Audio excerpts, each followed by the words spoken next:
Welcome to the Reality Revolution. I'm your host, Brian Scott.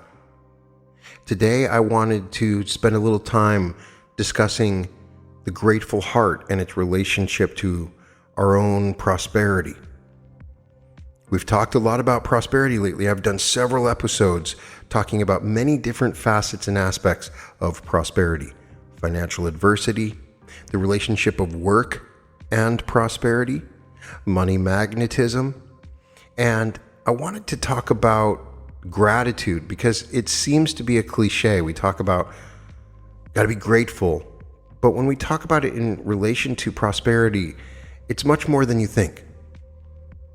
Let me ask you a question. What is your most important asset? Conditioned, as it is, to materialistic values, your mind might begin weighing the relative usefulness of things. However, if you carefully search within yourself, you may come to the awareness that your most important asset is the conscious control of your own life.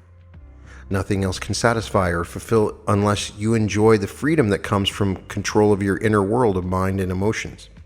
As Walt Whitman said, "Oh, I live to be the ruler of life, not a slave, to meet life as a powerful conqueror, and nothing exterior to me shall ever take command of me." Yet we do allow events, people, things, and economic conditions to take control of us. Note, for instance, how many people have become slaves to the wild fluctuations of the economy.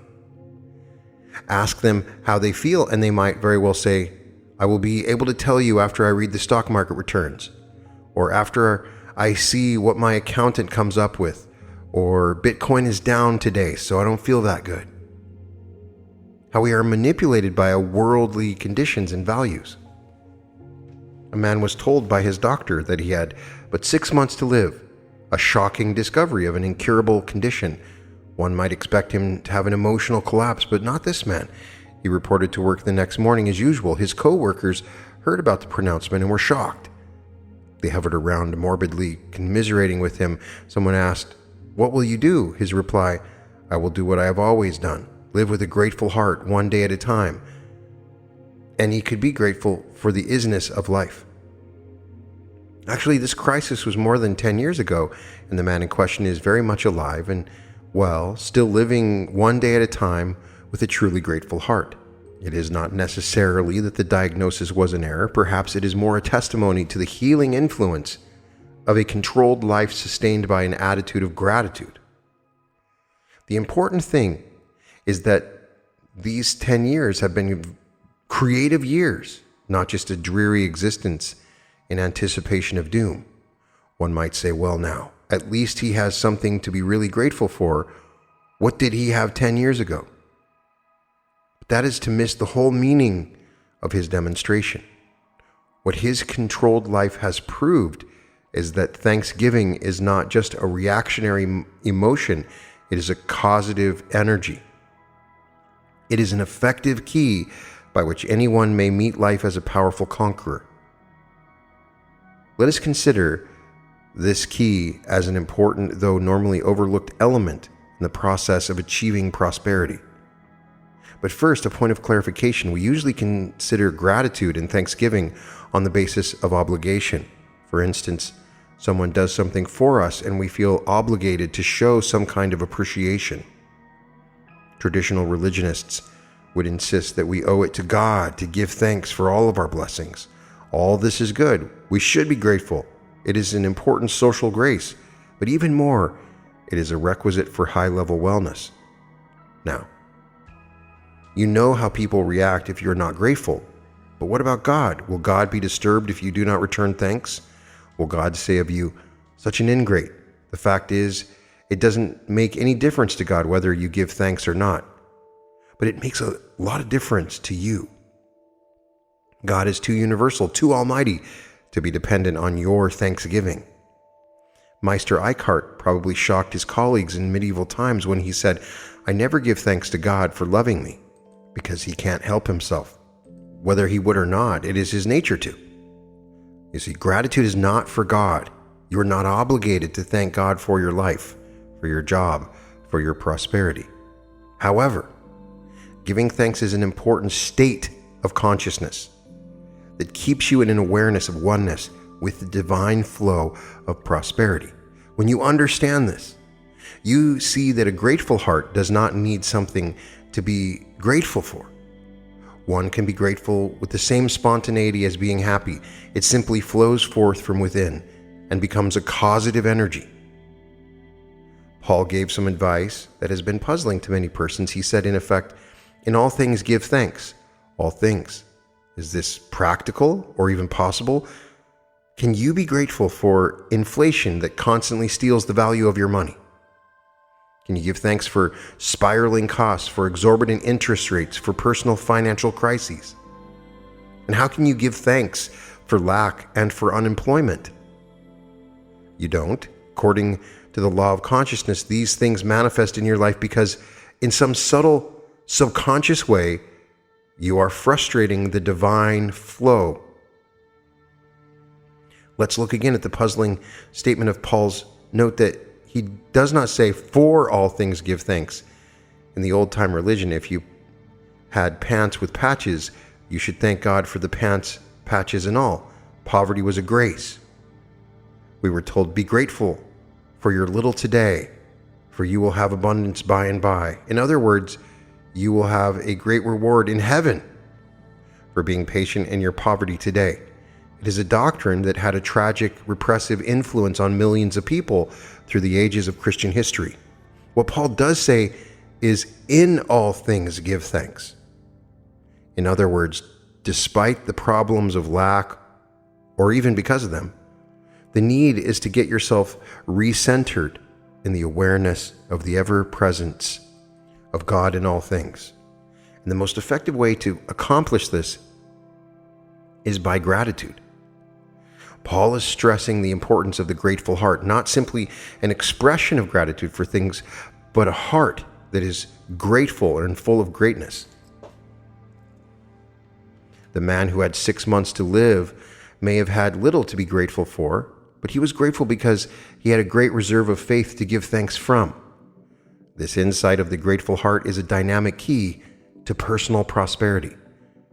It is a cosmic ideal that has been caught and taught by mystic teachers of all ages. Perhaps no one has articulated it better than Plato, who said more than 2,500 years ago, a grateful mind is a great mind which eventually attracts to itself great things. A tremendous insight.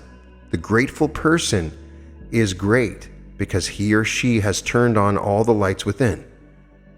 You may say of someone, he has so much and he is so grateful, but by Plato's law, it may be that he is prosperous and has so much because he is so grateful. The grateful heart actually opens the way to the flow and becomes an attractive force to draw to itself great things. Gratitude is the signature of prosperity. Of true prosperity is this feeling of gratitude, and we talk often about the feeling being the secret, and people will contact me and I don't know how to generate this feeling, and I will say, do you know what it feels like to be grateful? An English couple was visiting New York City for the first time. They came with some apprehensiveness because they had been conditioned with a vision of a sordid and crime-ridden city. Their host thoughtfully took them first to the observation deck of one of the city's highest buildings so they could get a lofty overview. It was a beautiful, clear day, and they could see forever. The visitors were delighted and surprised, giving them a very positive initial reaction. Later in a tour of the city, the man remarked that he could not forget that view from the top. They had a wonderful week-long stay and left singing the praises of the loveliest, friendliest, and finest place we have ever been, all because of the initial high-level perspective. It is a powerful insight to live by. Always get the view from the top. Before you react in negativity to people, conditions, or things, take a moment to lift up your eyes unto the hills. Contemplate all the changing, challenging experiences from the highest possible point of view. Regardless of the appearances of conflicts or limitations, see all things from the awareness of the allness of life and the ever-presence of God's light in all things. From the view from the top, you will see things creatively, leading to an attitude that is constructive and optimistic, and prosperous. There's an old saying that a donkey may carry a heavy load of precious sandalwood on its back and never know its preciousness, only its weight. You may go through life feeling only the weight of circumstances, never able to appreciate the precious nature of life. Contrasting the view from the high building, it is like viewing the city from the sewer. With your head bowed down and your eyes fixed on the ground, you perceive a world of lack and limitation, and you attract to yourself conditions of financial chaos. How great is the need for the grateful heart that will attract to itself great things. Some people, realizing the importance of the grateful heart, begin looking for things for which to give thanks. However, they mistakenly start with the perspective of inadequacy and insufficiency, and thus they simply become more conscious of limitations. The result is, instead of counting their blessings, they count their envies. He is so talented. She has so many lovely things, or I wish I had a lovely home like they have. As a result of this very subtle process, they develop paradoxically ungrateful hearts. To pray for prosperity out of a sense of complaint or discouragement is to effectively compound the problem. You may pray for improved financial conditions, but if you are feeling poor, your feeling is the consciousness you will be projecting. The grateful heart draws to itself great things. The ungrateful heart, the discouraged, complaining, covetous level of thought will draw to itself limited things. Theodore Roosevelt used to say, "Do what you can with what you have right where you are." So begin not with subtle resistance for what you do not have, but what you have. A job, no matter how inadequate, some money, even if you are down to the proverbial last penny. Get the view from the top. Remember that in truth, there is abundance everywhere, so give thanks. This is not to say you should give thanks for a job that is unpleasant or for the last penny of your supply if it is totally inadequate. That would be to kid yourself and to be intellectually dishonest. Many people become confused at this point in the misunderstanding of Paul's statement, giving thanks always for all things, Ephesians 5:20. The job is not a symbol of misfortune, and the penny is not a symbol of lack. Both are evidence of the activity of spirit manifesting in part. So you give thanks, not for these things, but from the awareness that there is always an all-sufficiency even with the insufficiency. The classic example of this principle is the gospel account of Jesus dealing with 5,000 hungry people. The disciples reported that the only provision they could find at hand was one boy's lunch consisting of 5 loaves and 2 fishes, obviously inadequate to meet the need. Jesus, starting with what they had, took the boy's lunch in his hands and looked up to heaven and gave thanks. This was not reaching up to God, for he had once clearly said that the kingdom of heaven is within you. He was turning away from the appearance of lack and getting the view from the top. Again, he was not giving thanks for the inadequate lunch.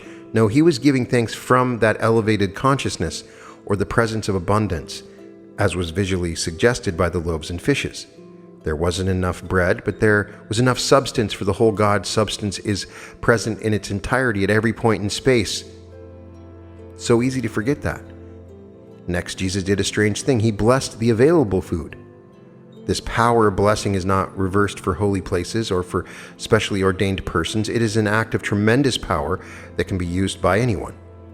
To find how extremely appropriate it is for Jesus to bless the boy's lunch, consult the dictionary. You will find that the word means to confer prosperity upon. You are always projecting some kind of thought toward everything you have or hold. Sometimes it is negative, limiting, restrictive, but you can bless your home, your job, or your money supply and thus confer a consciousness of abundance upon them. It is not something you do to these things. Rather, it is a correction of the mentality that you are projecting to them. And the law is that things become to you that which you see them as being. So Jesus blessed the food, and it was distributed to the people in such abundance that there were 12 full baskets left over. A truly amazing, if not incredible, demonstration. You may have always secretly wondered how this feat was accomplished. it is usually explained away as a miracle of God. However, we've already established that view that God doesn't deal in miracles, but with the orderly outworking of divine law. This is not to question the validity of the story, only to insist whatever the process, it must be repeatable. We are perfectly willing to accept as universal law the process of limitless increase of substance out of divine flow and under the influence of God consciousness. However, some people may need to believe that God works through human hands. A Bible scholar, Dr. George Lamza, offers an interesting conjecture. He suggests the possibility that some merchants from surrounding towns, unable to join the throng for this transcendent experience with the Master, decided to pool their resources and send a few camel loads of provisions to the midday repast as their gift to Jesus' great work. And this unsolicited gift of food arrived at the precise moment that Jesus was blessing the boys' lunch. It is, of course, highly credible. Certainly, when you pray for abundance in some time of need, you do not expect to have bags of gold deposited at your front door. You would anticipate the answer coming through a salary increase or some additional return on investments, and so on. Dr. Lamza has fielded scores of questions attacking the blasphemy of his rationalization by coming back with a simple question of his own. The Gospel account clearly says there were 12 baskets full of food left over. Where did those 12 baskets come from? Of course, there's no answer. Let us not get too involved in the mechanics of the process. The important thing is the evidence we do have. He looked up to heaven and gave thanks. In that moment of gratefulness, he became great and eventually attracted to himself great things. The grateful heart will always attract to itself in one way or another, through human hands or through wonder-working ways, the great things needed to solve that particular situation. It is an outworking that you can stake your life on. Eric Butterworth, in his book Spiritual Economics, tells of a story of a missionary to Africa who related a story of his work with a tribe that was mysteriously poverty-stricken, even though other tribes in the region were relatively prosperous. He was curious about this strange phenomenon. He spent years researching all aspects of their culture. He came up with one possibility. In their tribal language, they had no word with which to express gratitude. Perhaps through some quirk of evolution, they had forgotten how to say thank you. He drew no conclusions, but he did ask a question. Could this loss of spirit of thanksgiving have been responsible for their poverty? It is an interesting and revealing possibility. We might ask the same question of ourselves. Could it be that our own financial problems may be the result of the loss, even temporarily, of a grateful heart? Some people might protest, but you don't understand my situation. How can I be grateful in my financial dilemma? This is precisely the time to stir up the gift of gratitude. Remember, it is not a reactionary emotion, but a causative energy. You do not need something to be grateful for. You need only the desire to feel grateful. Invoke Plato's law. When you feel grateful, you become great and eventually attract great things. The missionary all but concludes that we grow rich by thanksgiving and we grow impoverished by losing the spirit of gratitude. George Bernard Shaw once said, God has given us a world that nothing but our own folly keeps from being a paradise. In other words, we live in a world that always has the potential for affluence and prosperity. All of God's light in the universe, all of the substance of the universe, all the wealth that has ever been manifested or ever will be manifested is present right now. This is why Jesus said, I came that they may have life and have it abundantly. He means a life that is rich and fulfilled, healthy, prosperous, loving. Only for our lack of perception, lack of the grateful heart keeps us from experiencing it. We have the choice to be great or small. When we are grateful, we are great. When we become lax in the expression of gratitude, we become little people with little minds, leading little inconsequential lives. The man with 6 months to live was able to live gratefully because he had learned to live basically. You may talk about plan for and fret over the years ahead, but basically you have only one day. And as Carlyle says, you can make of this one day a dance, a dirge, or a life march as you will. It is your day. You are alive in it. You don't need to wonder what the day will bring. It is an unfolding opportunity to express and to grow. You are in the express business, and growth is what it is all about. Of all people in all ages, no one has more reasons for thanksgiving and gratitude than you. So I want you to take a moment right now to engage in the experience of gratitude. If you have to, pause this episode, but take a moment with me. Close your eyes and just feel grateful. Don't turn outward, casting about for things to give thanks for. There's nothing out there that you need to be grateful for. Remember, it is not an emotional reaction to the things happening, to the blessings you can count. It is an energy you stir up within you that is causal. Resist the temptation to indulge such thoughts as, I would be grateful if I received this or that, I received that promotion or raise in salary. There's no qualifications, no ifs or whens. Just feel grateful.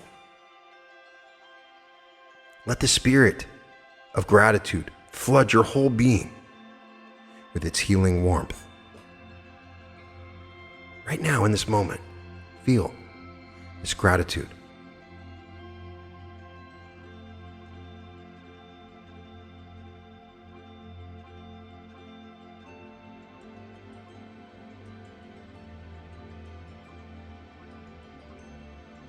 According to Plato's law, as you feel grateful, you become attractive.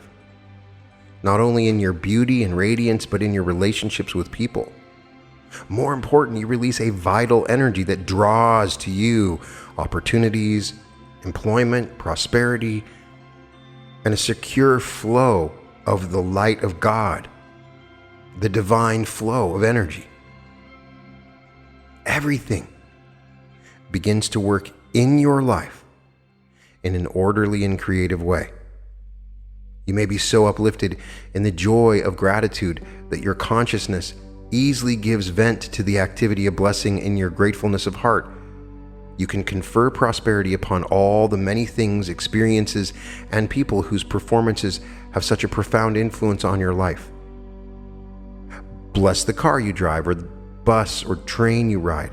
Bless the weather and the traffic. Bless your place of business or employment. Bless your employer and your coworkers. Bless your investments and your cash flow. Bless your home, friends, and family. Bless your neighbors. Now, blessing exerts no magic power over these people, conditions, or things. In fact, it doesn't change them at all. It changes you, your thoughts and feelings, and the consciousness you project into the world. I want everyone that listens to this podcast to be prosperous. I desperately want it. And all it is a simple switch that you turn on, and that switch is gratitude. I guarantee you that the feeling is what magnetizes whatever thoughts or emotions you have, and you need to have a feeling of gratitude, because that gratitude is a signature of true abundance, of true prosperity. If you received $1 million, you would be so grateful right now, automatically and easily. So it's hard in those tough moments to be grateful, but if you can project that gratitude, it's the simplest, most powerful way to bring prosperity and abundance into your life. Charles Fillmore says, God is the source of a mighty stream of substance, and you are a tributary of that stream, a channel of expression. Blessing the substance increases its flow. If your money supply is low, or your purse seems empty, take it in your hands and bless it. See it filled with living substance ready to become manifest. As you prepare your meals, bless the food with the thought of spiritual substance. When you dress, bless your garments and realize that you are being constantly clothed with God's substance. The more conscious you become of the presence of the living substance, the more it will manifest itself for you, and the richer will be the common good of all. Identify yourself with substance, and you will soon begin to rejoice in the ever-present bounty of God. As Charles Fillmore states, he calls it substance here. So I want you to look around you, the chair that you're sitting in, the food that you have, the clothes on your back. It's all God substance. Perhaps it's the monitor that you're looking at or the phone. It's God substance. If you have a watch on, it's God substance. Everything around you is this God substance. It's in the air. It's between the particles. It's everywhere. It's all around you. That is what we're giving thanks for, and it never depletes itself. It is all things. So keep alive the commitment to the view from the top. Keep centered in the feeling of gratitude. It is not just to be grateful for loving friends, for an affluence of wonderful things, and for divine order in everything that happens in your life. It is so much more. You are grateful from the root of reality that is evidenced by these things. Your gratitude is more than a response to what is happening around you or to you. It is a celebration of truth, which becomes a causal assurance of continuity of blessings leading toward prosperity for you. So I would love this to be a lesson in prosperity. The lesson is simple. It starts with gratitude. If you can find that grateful heart, you'll have an expression of prosperity in your life. If you're struggling with your finances and you desperately need to have more income coming to you, be grateful. If you have a lot of money and you want more, be grateful. If you hate your job, be grateful. Sometimes it's hard to be grateful. There's a lot of things not to be grateful about, but if you look closely and think about it, you can find gratitude. There's no need to have a reason for the gratitude. Somebody might message me after this and say, I don't really know how to bring up gratitude. There's something in your past that you've been grateful for. You can remember that feeling. The more you focus on this, and ask yourself on a regular basis, every time you walk through a door or get into a car, am I grateful right now? If not, then change that. Become grateful. Continually project an energy of gratitude all the time. It's more important than any affirmation. It's more important than any mantra. It is the most powerful energy that you can project. Not just for a minute in a meditation, at the end of the meditation. It is constant all the time. That is the place where you will find your true prosperity. And welcome in the Grateful Heart Reality Revolution. You can find all episodes of The Reality Revolution at therealityrevolution.com. Now available at newearth.art. Powerful fourth density technologies. Art magic. Sigils.